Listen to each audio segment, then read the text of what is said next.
በኦሮሞ ሳቤ ውስጥ ሌላ እነዛ የሚባል ነገር የለም። ሁሉም እኛ ነን። ስለዚህ በጦርነት እንኳን ያሸነፈውን ኃይል ባሪያ አደርግም፣ ጫና አደርግበትም። የራሱ ነው የሚያደርገው፣ ልጁ ነው የሚያደርገው። የምርኮ ልጅ ነው የሚለው። ይሄን በማድረግ በከፍተኛ ደረጃ የኢትዮጵያን አንድነት አጠናክሯል። ለምን? ከሌላው ጋር ለመጋመድ፣ ከሌላው ጋር ለመተሳሰር፣ ከሌላው ጋር አንድነት ህብረት ለመፍጠር ማዕት ልጆችን አበጅቶ የኖረ ህዝብ ነው።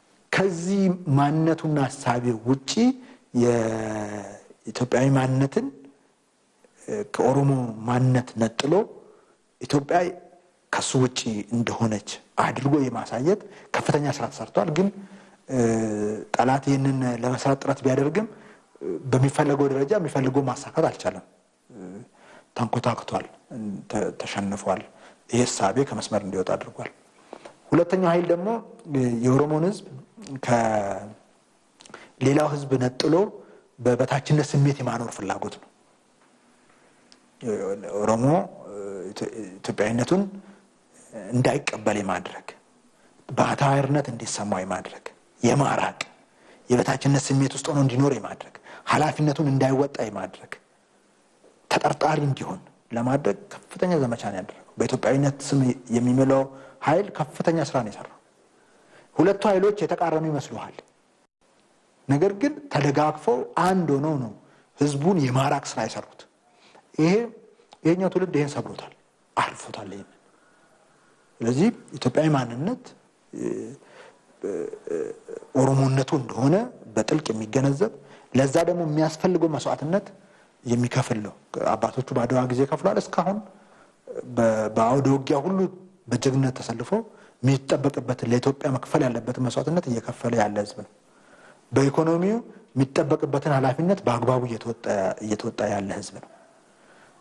በሁሉም በዓለም መድረኩም በሁሉም በአመራር ሰጪነት በሁሉም በሚያስፈልጉት ቦታ ኢትዮጵያን የሚመጥን ኃላፊነቱን እንዲወጣ ማድረግ ይገባዋል። እያደረገም ነው ያለው።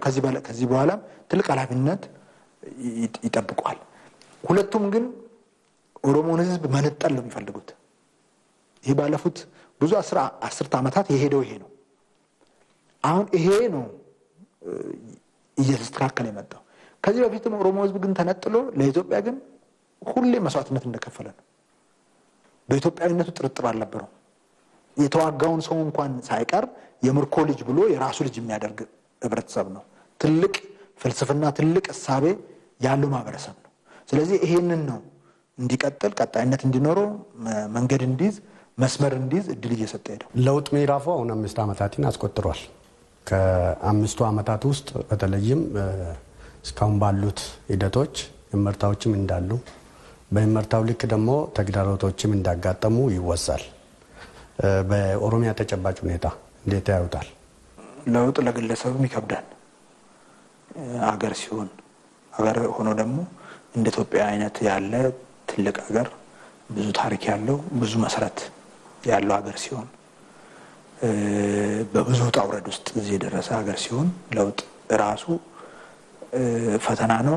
ይሄ ደግሞ ፈተናውን ያብሰዋል። ያለን የፖለቲካ ባህል ሲጨመርበት፣ ያለን የፖለቲካ ታሪኮች ወደኋላ ወስደን እዚህ ውስጥ ስንጨምረው ነገሩን እጅግ በጣም ያወሳስባል። በዚህ ላይ ደግሞ ኋላ ቀርነት ሲጨመርበት፣ እውቀት ላይ ያለን እሳቤ ሲታከልበት ነገሮችን እጅግ በጣም ያወሳስቡታል። እንግዲህ ይሄ የለውጥ ሂደት አንዳንዱ ኢትዮጵያዊ መስዋዕትነት ከፍሎ ያዋለደው ለውጥ ነው። በከፍተኛ መስዋዕትነት እና ተጋድሎ የመጣ ለውጥ ነው። ይሄ ለውጥ ባለፉት 5 ዓመታት ከፍተኛ የሆነ ፈተና፣ ማንኛውም ለውጥ የሚያልፍበት ፈተና ሲጨመር የኢትዮጵያ ቀደም ያልኳቸው ነባራዊ ሁኔታዎች ሲታከሉበት እጅግ በጣም ውስብስብ የሆነ ውጣ ውረድ ውስጥ ያለፈ ብዙ መስዋዕትነት የጠየቀ የለውጥ ሂደት ነው። በዚህ ውስጥ ደግሞ ከፍተኛ ድሎችን በጣም እጅግ በጣም ከፍተኛ ድሎችን ያስመዘገበ ለውጥ ነው። ይሄ ለውጥ ዋነኛና ትልቁ ነገር ባለፉት ዓመታት መቀየር ያለባቸው መለወጥ ያለባቸው ነገሮችን የሚመለከትበት እይታ ሙሉ እንዲሆን አድርጎታል። በመደመር እሳቤ ያሉትን ጠንካራ ጎኖች የማስቀጠል በታሪክ ሂደት ውስጥ ያሉትን ደካማና ውድቀቶች ደግሞ ነቅሶ በማውጣት በሙሉ እይታ በማየት የመታገልና የመፍታት የማስተካከል ስራ እንዲሰራ አድርጓል። ያንን እድል ፈጥሯል። ከዚህ አንጻር ከፍተኛ ውጤት ተገኝቷል ሊባል ይችላል።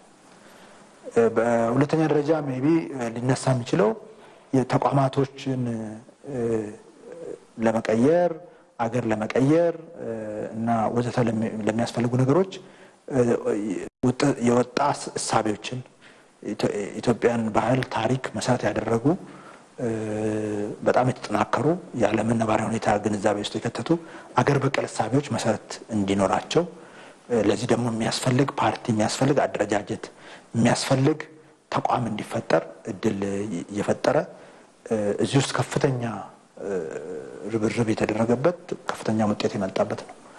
ሌላኛው ተቋማቶች ላይ የተደረጉ እነዚህን እሳቤዎች ማዕከላት ተደርጎ ተቋማት ላይ የተደረጉ ሪፎርሞች ናቸው።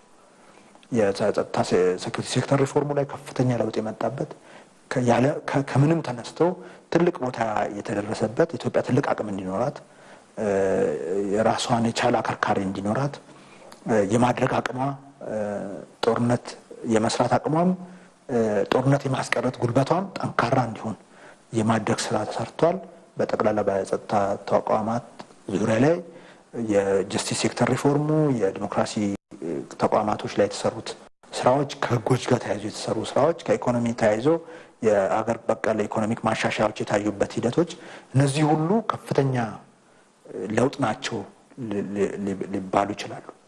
ሌላኛው እንደ ለውጥ ሊወሳ የሚገባው እንግዲህ አገሪቷ የውድቀት መንገድ ላይ ነው የነበረችው እና ደሞዝ የማይከፍል ኢኮኖሚ ወደፊት የማይራመድ አገር የሚሆንበት ሂደት ውስጥ ነው የነበረው።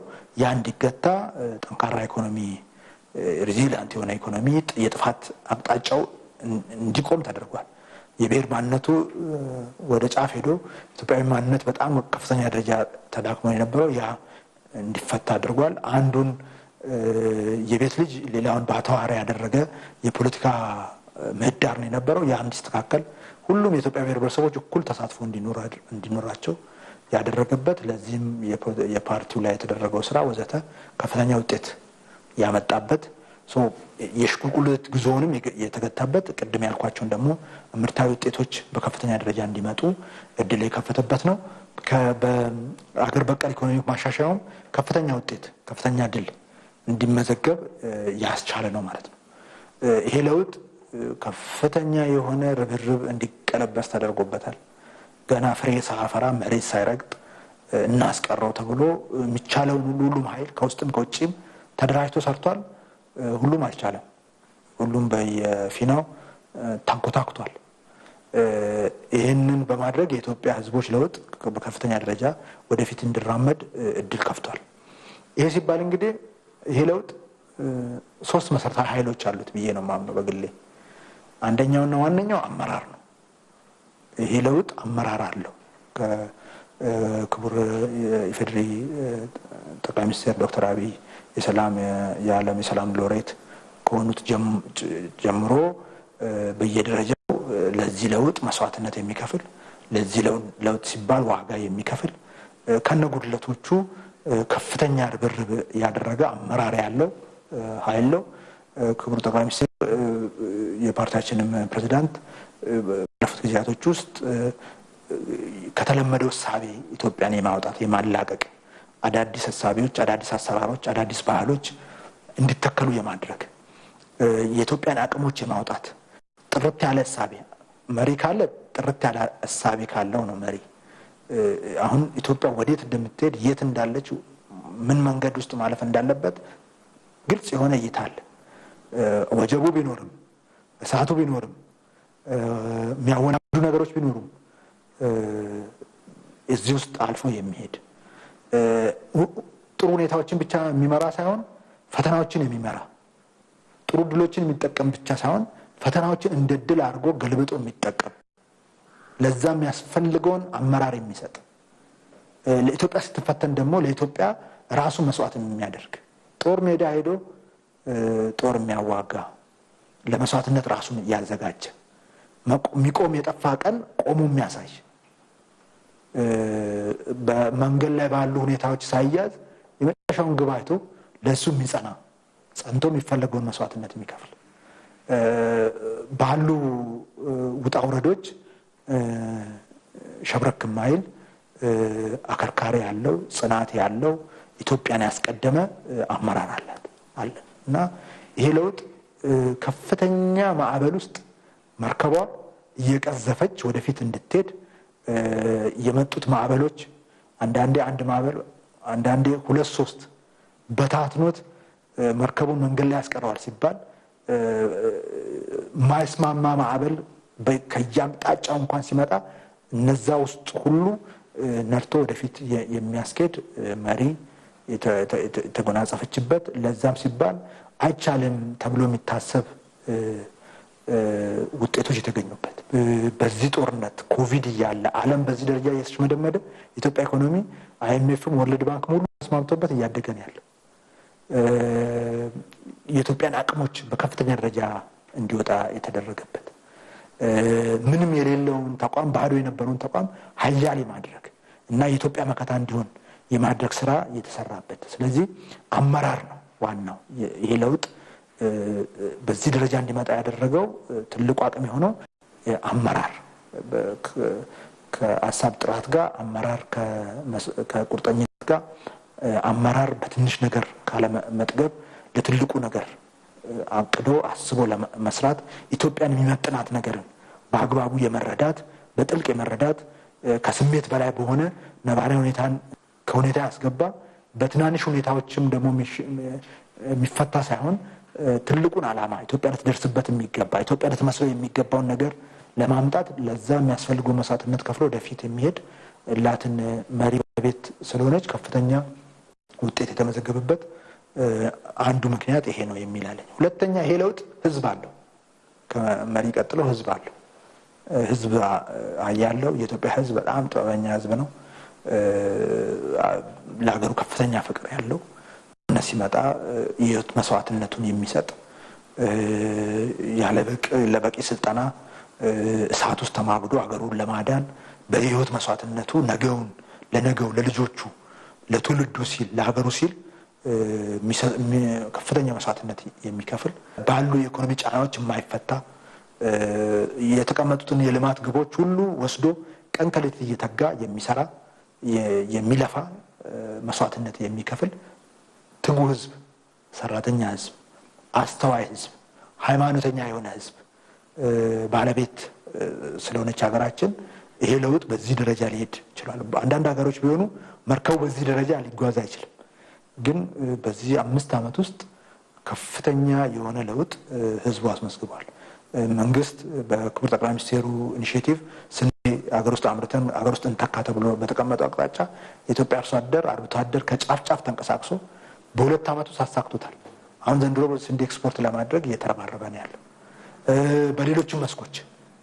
በሌሎችም መስኮች ከፍተኛ መስዋዕትነት ከፍሎ የሚጠበቅበትን ኃላፊነት እየተወጣ ያለ ድንቅ ህዝብ ባለቤት ስለሆነ ነው ይሄ ለውጥ በዚህ ደረጃ በዚህ ሁሉ ፈተና ውስጥ ቆሞ ይሄደው ሶስተኛ ይሄ ለውጥ ጣሪ ያለው እግዚአብሔር አለው እውነት ስላለ የኢትዮጵያ ውስጥ ያለ በደል እርዛት ኋላ ቀርነት ለዘመናት የተከፈለው መስዋዕትነት የበደል ጽዋው ሞልቷል እና ለኢትዮጵያ ህዝቦች ሰላም እረፍት ያስፈልጋቸዋል ለኢትዮጵያኖች ይሄ ሁሉ ሀብት ይዘን ይሄ ሁሉ ጸጋ ይዘን በረሃብና በርዛት ድርቅ እየተሰቃየ መኖር ያለብን ህዝቦች አይደለንም ስለዚህ ይሄንን እውነታ ከመሰረቱ ያወጣ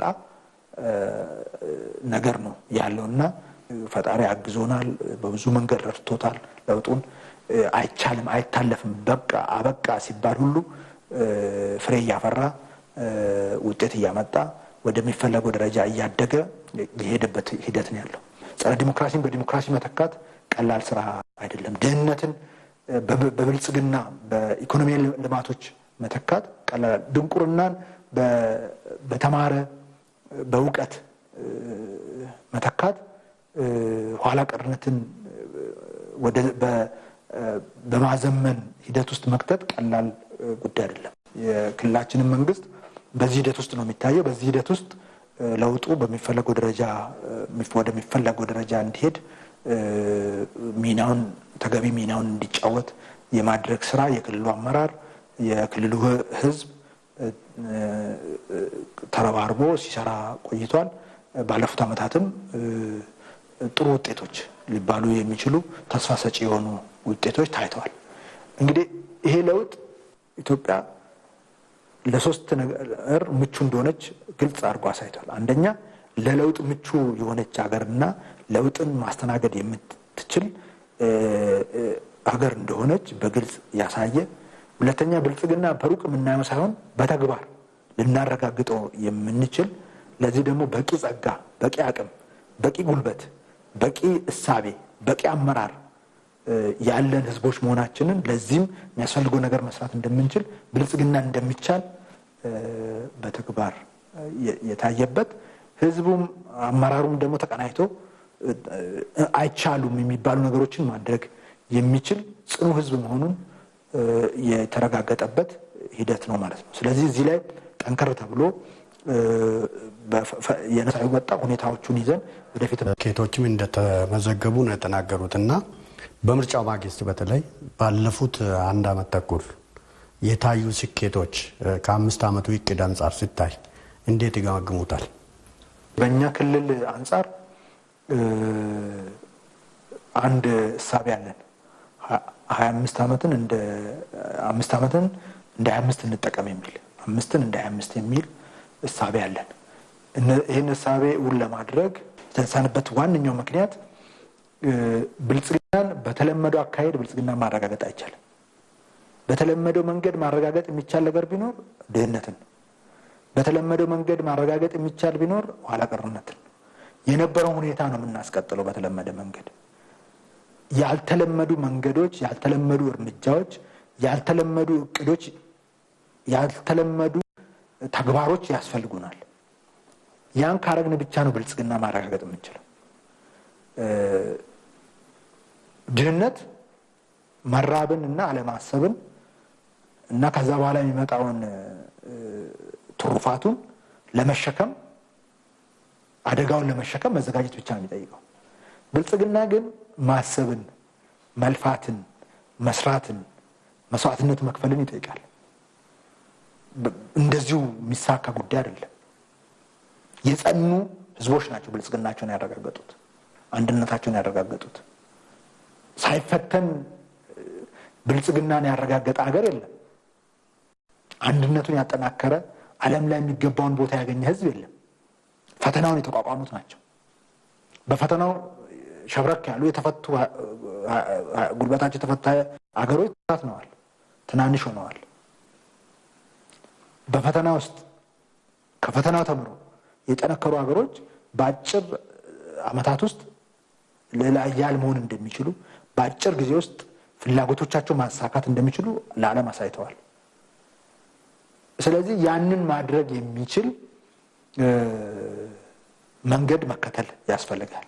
ስለዚህ እንደ ከዚህ በፊት 5 ዓመት እንደ 5 ዓመት አይተን የምንሄድ ከሆነ የሚፈለገው ውጤት ማምጣት አንችልም ነው እኛ ጋር ያለው እይታ።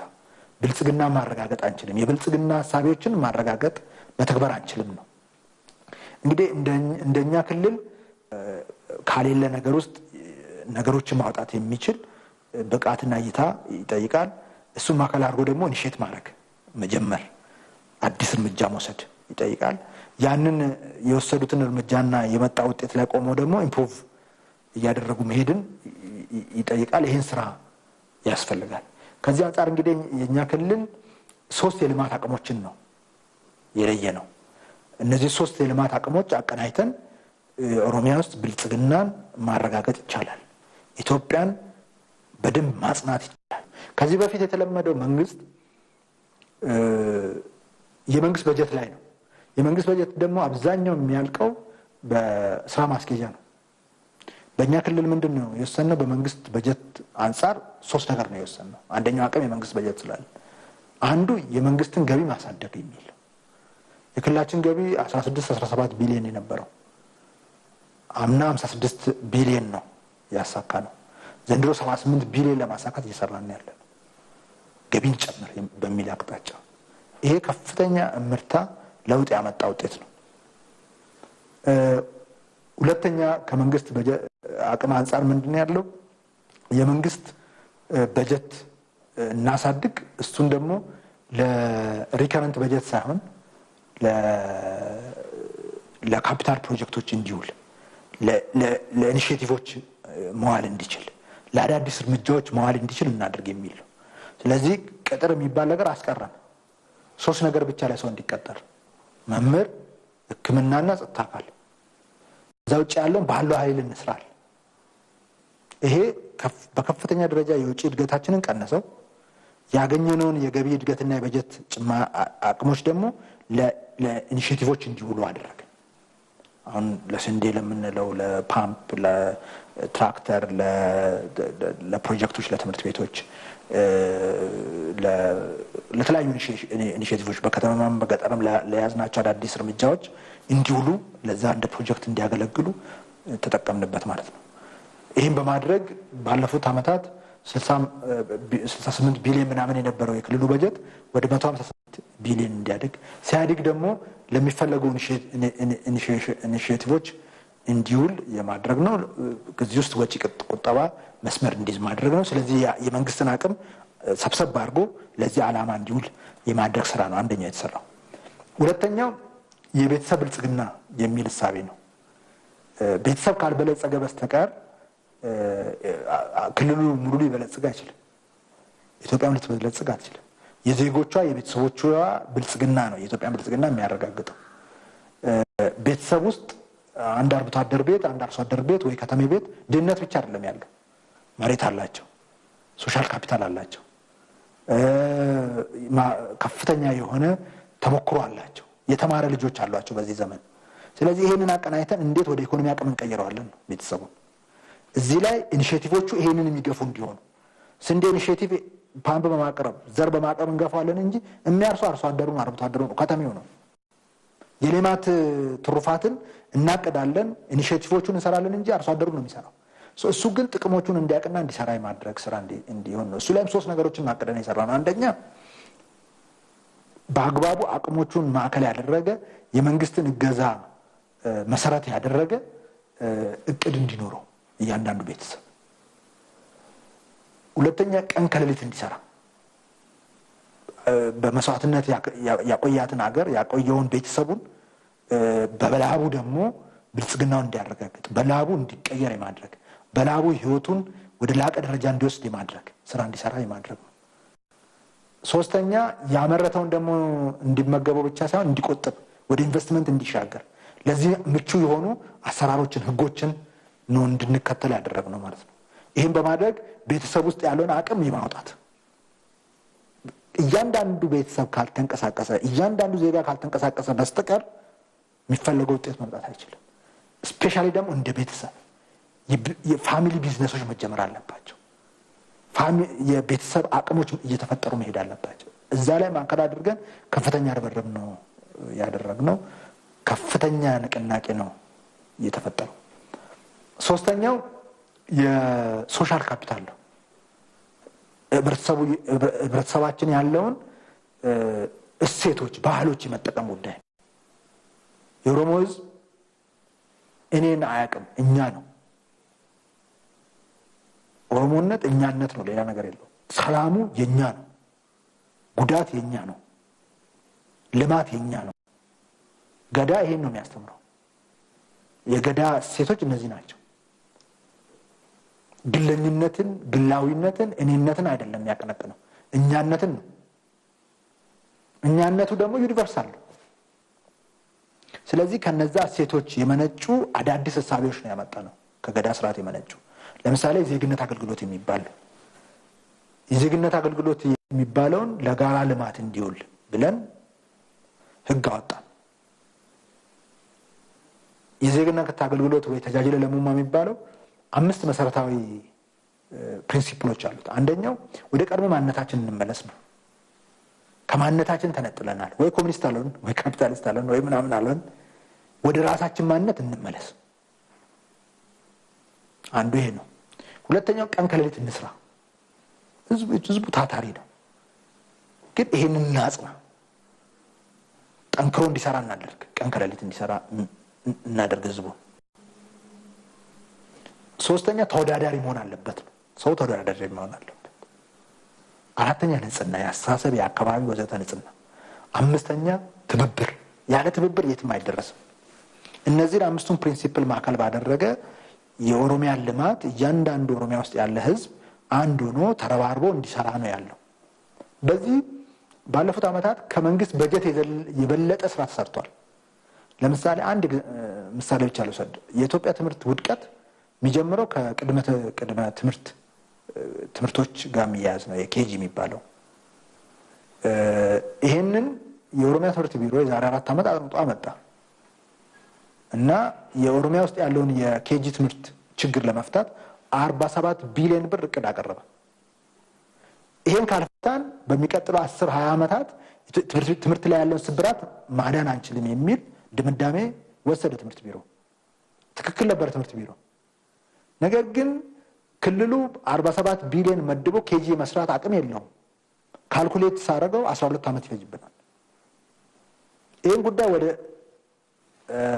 ዜግነት አገልግሎት ወደ ተጃጅለ ለሙማ ወሰድ ነው። አምና ወሰድ የኦሮሚያ ህዝብ ከ10,000 ትምህርት ቤት በላይ የመንግስት በ47 ቢሊዮኑን እንኳን ቢኖረን በመንግስት የሚያስፈልገን ወደ 12,000-13,000 የሚሆን ትምህርት ቤት በ2 ዓመት ልንሰራው አንችልም። በመንግስት በጀቱ እንኳን ቢኖር ግን ህዝቡ አስደናቂ ስራ ነው የሰራው። ተጃጅለ ለሙማ አሁን በሚቀጥለው 10-12 ዓመታት አዲስ ትውልድ ነው የሚፈጠረው። ምንም ጥርጥር የለኝም። ትምህርት ላይ ያለው ስብራት በከፍተኛ ደረጃ ይፈታል። ለመፍታት አሁንም የተሰራ ነው። ይሄ ግን ከመሰረቱ ይፈታዋል። ዘሩ እየተዘራ ነው ያለው። ቡቃያውን እናጭለዋለን። ቀላል ያለ የትምህርት ኢንቨስትመንት ግን ይሄንን ስብራት እየጠገነ ያለው ሶሻል ካፒታሉ ነው፣ ህዝብ ውስጥ ያለው አቅም ነው። ተጃጅለ ለሙማ ነው። ይሄ እንደ ምሳሌ ያነሳሁት እንጂ ሺህ ስራዎች ተሰርተዋል። በዚህ በቢሊየን ወደ 100 ቢሊዮን የሚቆጠር ስራዎች ናቸው አሁን እየተመዘገቡ ያሉት። በተጃጅለ ለሙማ ችግኝ ይተክላል፣ መንገድ ይጠግናል፣ ግብር ይሰበስባል፣ የአስተዳደር ስራ አገልግሎት ይሰጣል፣ መንገድ ይጠግናል፣ የድሃ ቤቶችን ይገነባል ወዘተ።